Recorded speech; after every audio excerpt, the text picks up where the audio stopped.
Alors on l'a dit il y a un instant, c'est une page qui se tourne dans le paysage radiophonique français. Après presque 30 ans d'existence, la station Move s'apprête à tirer sa révérence sur la bande FM à la rentrée 2025, donc à partir de septembre. C'est une décision qui fait du bruit dans le monde des radios publiques. Pour ceux qui ne le savaient pas, à la rentrée 2025, Move, la station jeune de Radio France, va quitter définitivement la bande FM pour devenir une radio 100% numérique.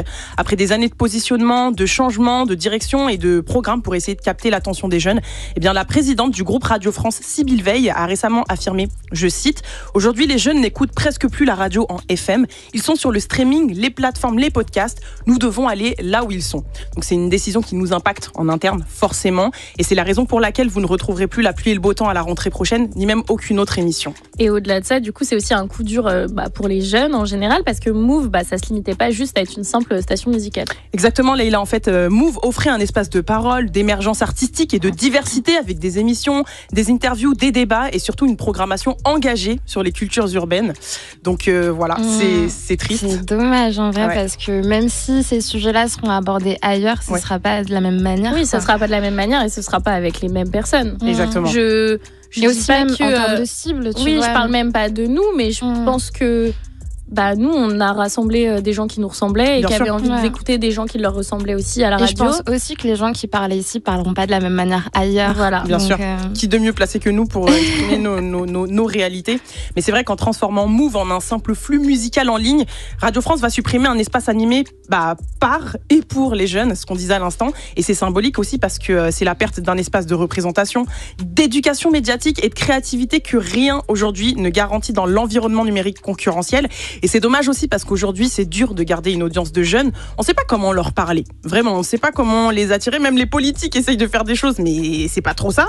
Et nous, on est les mieux placés pour leur parler. Mais on décide quand même de fermer les antennes qui s'adressent à eux. D'ailleurs, le syndicat SNJ-CGT a dénoncé cette décision comme brutale, précipitée et symboliquement lourde de sens. Selon eux, cette décision, elle en revient à abandonner la jeunesse, alors qu'en fait, la mission du service public, c'est justement d'éduquer et surtout de représenter toutes les catégories d'auditeurs. Florence, à ton avis, quel est l'avenir des médias du service public ? C'est compliqué dans le sens où ce projet qui touche Move, du coup, c'est un changement stratégique qui s'inscrit dans un contexte délicat de baisse du budget de l'audiovisuel public, sachant que l'audiovisuel public, c'est précieux. C'est un des éléments qui permet de faire vivre la démocratie et assurer une diversité culturelle. C'est aussi un bien commun, c'est celui de l'information. Et en fait, c'est plus que jamais nécessaire aujourd'hui, alors que les fake news sont de plus en plus présentes, notamment à cause des réseaux sociaux, et que du coup, il y a aussi une montée du populisme qui est renforcée par la concentration des médias réactionnaires qui sont entre les mains de quelques milliardaires de droite et d'extrême droite. Ouais, et la fermeture de Move, c'est une des raisons pour lesquelles les syndicats de Radio France ont appelé à une grève illimitée à partir du 26 juin. Oui, et c'est aussi parce que l'examen du projet de réforme de l'audiovisuel public a repris. En gros, l'idée, c'est de regrouper les filiales Radio France, France TV, France Info et ici. Et l'État en serait actionnaire à 100%. Bref, faire une sorte de BBC à la française. Du coup, ce serait donc encore pour faire des économies, mais en réalité, ça a une portée politique aussi. Tout regrouper, en fait, ça facilite le contrôle et ça enlève forcément de l'indépendance au service public, ce qui pourrait être catastrophique à l'approche des élections avec l'extrême droite au bord du pouvoir. Est-ce que ça vous fait peur ? Bien sûr, ça me terrifie carrément. Oui. Ouais. Quand tu parles de contrôle, et on est clairement dedans, c'est clairement ça. Et puis le pire, c'est que c'est quelque chose que nous, on remarque, mais il y a certaines personnes qui s'en doutent pas autant, quoi. Oui, c'est vrai. Et qui trouvent que c'est un peu extrême de penser, ou qui disent mais on est en France, ça existe pas. Genre ça existe dans les pays où c'est des dictatures, où, tu vois. Alors que c'est rare finalement l'info vraiment neutre, parce qu'il y a beaucoup de gens qui prennent des angles bien précis pour. Oui, et moi je dis tout le temps, si tu veux un truc neutre, sans aucun point de vue, faut lire une étude. Faut pas lire un journaliste. Mais de toute façon, nous, on le sait parce qu'on est dedans. Mais en vrai, je peux comprendre aussi les gens qui n'y croient pas parce qu'ils savent pas en réalité ce qui se passe en interne. Et c'est dangereux, d'autant plus que ce sont les médias qui forgent les opinions, tu vois. Oui, carrément. D'ailleurs, il y a des études qui montrent que dans l'ascension de Vladimir Poutine en Russie, les médias ont beaucoup joué. Pour les politiques, c'est une arme énorme. D'ailleurs, on le voit aussi aux États-Unis avec Donald Trump qui cherche à couper le financement à l'audiovisuel public parce qu'il serait entre guillemets de gauche et soutiendrait les démocrates avec l'argent du contribuable. Sauf qu'en réalité, c'est juste une dérive autoritaire de vouloir viser les médias qui sont critiques envers sa politique, en fait. Ouais. Et si la menace plane sur la France, on devrait considérer qu'il s'agit de la défense nationale. Oui, complètement. Et même s'il y aura toujours des journalistes qui vont essayer de bien faire avec un travail sourcé, etc., ils seront de moins en moins puissants structurellement. C'est un métier métier qui se transforme de plus en plus incertain et résultat, en fait, il y a beaucoup de gens qui finissent par le quitter. Est-ce que vous arrivez encore à le rêver ou vous doutez de plus en plus? C'est compliqué. Moi, je suis plus sûre que journaliste, ça soit mon activité principale. Genre t'es obligé de réfléchir à autre chose. J'irais peut-être dans autre chose ou peut-être dans quelque chose où moi, je parle moins, je fais moins de recherches. Et plus dans moi, ce qui m'attire, c'est la production aussi. Parce que non, je pense que juste j'ai envie d'avoir quelque chose de stable, qui ne dépend pas d'une saison.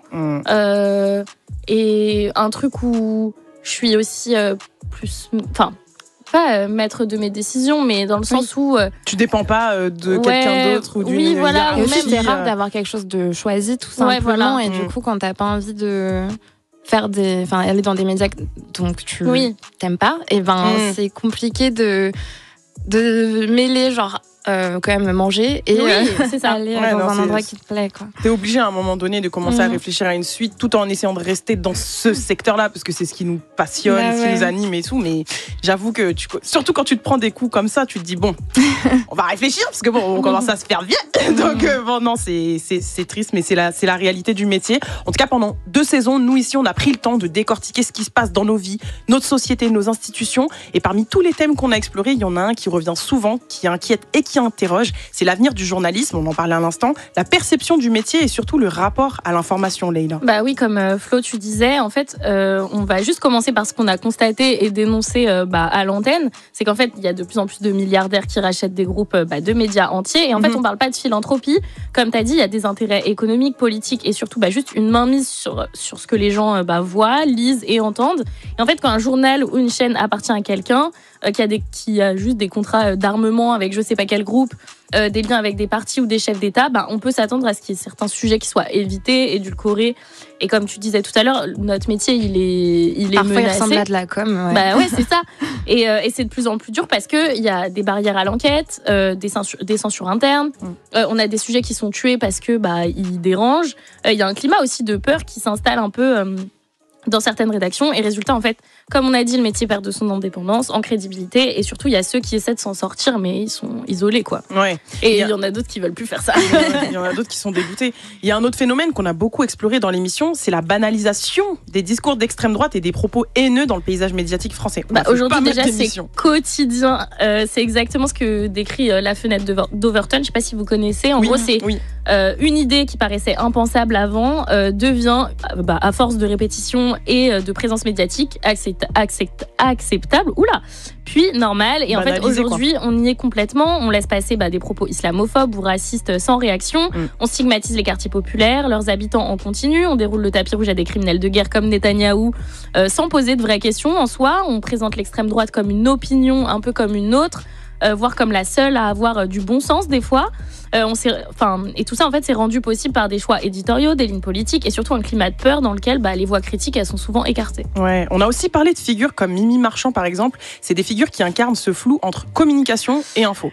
Elle, par exemple, elle fait juste de la manipulation d'images. Elle crée des narrations pour protéger les figures politiques, effacer des scandales, construire des versions officielles qui arrangent. Vraiment, on est dans la série Scandale 2. C'est clairement ça. On dirait qu'on est dans une fiction, mais c'est bel et bien réel. Et du coup, dans ce système, le journalisme, il est vu comme une vitrine et en gros, plus les gens sentent ça, plus ils décrochent des médias, tout simplement. Bien sûr. Et c'est ça le problème au fond, en fait. À force de manipulation, de censure, les gens finissent par ne plus croire aux journalistes. Ouais, et en fait, ça devient un cercle vicieux parce que moins de confiance égale plus de désinformation, égale encore moins de confiance.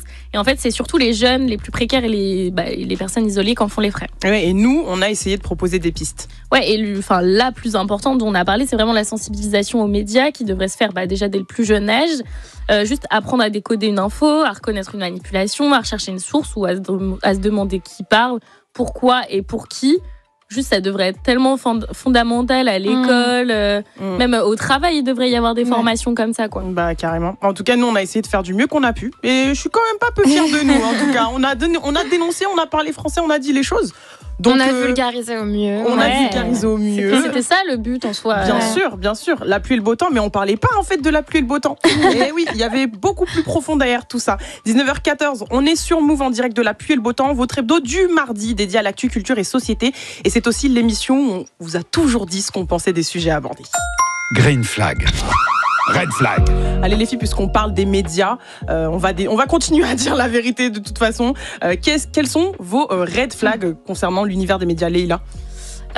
Moi, c'est plus sur le journalisme en général. Le fait que maintenant, ça soit tellement lié aux réseaux sociaux que si ton Instagram, c'est pas une vitrine de ton taf, t'as du mal à trouver du taf. Enfin, on lit beaucoup tes capacités au nombre d'abonnés que tu peux avoir, au nombre de gens qui te suivent ou que tu connais. Même on pense que ça va apporter de la visibilité aux médias dans lesquels tu... Et en fait, le fait que ça soit un élément à prendre en compte, moi, ça me dérange trop. Alors que c'est un autre métier. Ouais, et en plus de ça... Moi, j'ai envie d'être sur les réseaux pour être jolie. J'ai pas envie d'être sur les réseaux pour prouver que ça soit une vitrine de mon CV. Ouais, je comprends. Déjà, même tout le délire LinkedIn et tout, moi, ça me gave. Mais je trouve que c'est encore plus dur du coup d'être sur les réseaux en tant que toi-même. Enfin, tu sais plus qui t'es. Mais je veux pas que on voit ça de moi. Et en même temps, je peux pas. C'est grave difficile parce qu'aujourd'hui, ça ne passe que par ça en réalité. Et toi, Flo, moi, c'est que le statut de journaliste c'est souvent très précaire. Et ça, on le sait pas, mais c'est des piges, c'est des DU, etc.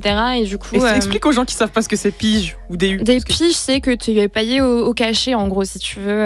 Même au contenu, en fait. Oui, en gros. C'est ça. Si t'écris un article, t'es payé pour cet article-là. Ouais, c'est des DU, c'est une intermittent du spectacle.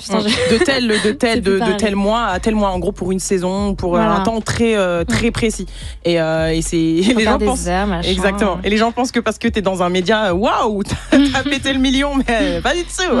Et toi, c'est très compliqué. Ton rêve? Moi, c'est surtout, je vous rejoins de fou. Et je disais, par rapport aux médias, c'est ceux qui nous snobent toute l'année, parce que comme on parle de la jeunesse et du fait qu'on a parlé aux jeunes en étant nous-mêmes concernés par certains sujets, c'est les médias qui nous snobent toute l'année, mais qui surfent sur certaines grosses exclus pour faire de l'audience, qui sont pas forcément habitués à tel ou tel public. Mais quand ça fait des vues, comme on parlait récemment avec la mort de Werenoi, voilà quoi, ou qui savent pas épeler les prénoms d'artistes urbains, qui en parlent très mal, qui ont aucune connaissance. Les médias également qui confondent les femmes noires, qui prennent des images d'une femme noire qui disent c'est Aya Nakamura, enfin les trucs comme ça. Et il y en a eu beaucoup, et ça existe encore aujourd'hui. Donc voilà. Est-ce qu'il y a quand même du positif, Florence? Alors quand même d'avoir fait partie de cette station. Ouais, bien sûr. Non mais je trouve ça chouette quand même d'avoir connu ce moment-là aussi. Comme l'air de rien, tu vois, il y a un truc de on était là avant. Oui, on pourra le dire dans quelques années. C'est une belle chaîne. Enfin, moi, je suis contente. Du coup, ça va être ça. Ouais. Et toi, Leïla? Moi, c'est le métier en général. Genre, je trouve qu'on a énormément de chance déjà de faire ça. Et même juste, genre, notre métier, c'est d'être curieux. Je sais pas si vous vous rendez compte de la chance qu'on a. Genre, notre métier, c'est de lire des livres, poser des questions à des gens, se renseigner sur un truc qu'on n'a pas compris, se renseigner sur ce qui se passe autour de nous. C'est une vague comme on apprend plein de trucs. Ouais, genre, c'est fou de... Juste moi, mon métier, c'est d'apprendre des choses. Ouais. Et de les transmettre. Exactement. Ouais. Il y a plein de sujets même que nous on a traités. Apprendre, les comprendre et les rendre faciles à les vulgariser. Grâce à la pluie et le beau temps, on a appris tellement de choses. Mais en vrai, c'est des sujets que jamais entendu parler. Et au final, voilà quoi. Aujourd'hui, on est capable de tenir des discussions. Ça a enrichi notre culture générale. Très bien, on pourra se la péter. C'est les médias créés par nous et pour nous. Je pense que ce sera toujours les meilleures tribunes. Il y en a plein, dont ton média, Leïla, Kissas. Et pour le coup, merci pour les travaux parce que on est les meilleurs. On est les parler de nous. Exactement. On est les plus concernés. Donc voilà.